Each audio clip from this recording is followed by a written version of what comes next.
None of the shops are open, but a group has gathered by a tree about 20 metres away across the main square.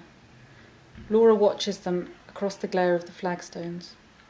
They stand quietly for a while and then drift away as other people arrive and take their place.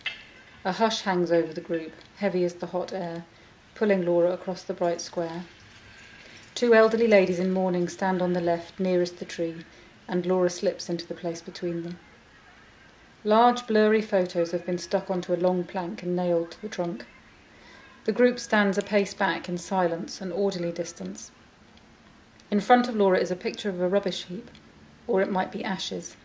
She leans in closer and thinks it could be shoes. Below each of the photos is a place name. One of them sounds German, but the other two don't. They are all unfamiliar.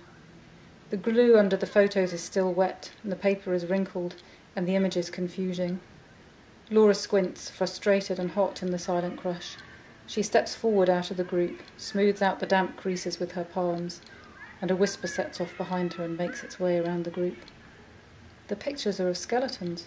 Laura can see that now, pulling her hands back, tugging her sleeves down over her glue-damp palms. Hundreds of skeletons, hips and arms and skulls in tangles, some lying in an open railway carriage, others in a shallow hollow on the ground.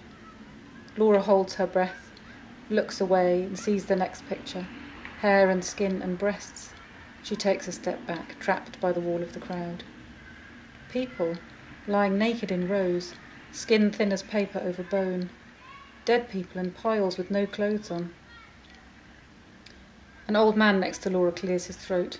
The group shifts and Laura is pulled back and moved along as people gather round, enclosed by hot backs and sleeves and shoulders, the smells of cigarettes on wool.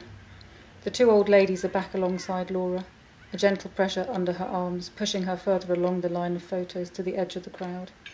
The last picture is clearer, a man lying against a wire fence. He is wearing pyjamas with the jacket open, and Laura can see his ribs. The trousers are knotted in folds around his narrow waist, and his ankles are huge fists of bone at the ends of his fleshless legs.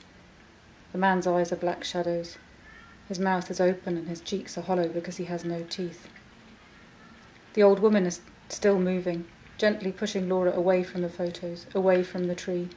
One on either side, they take hold of her arms and propel her forward, off the main square, back to the road. Go home, child, quickly now.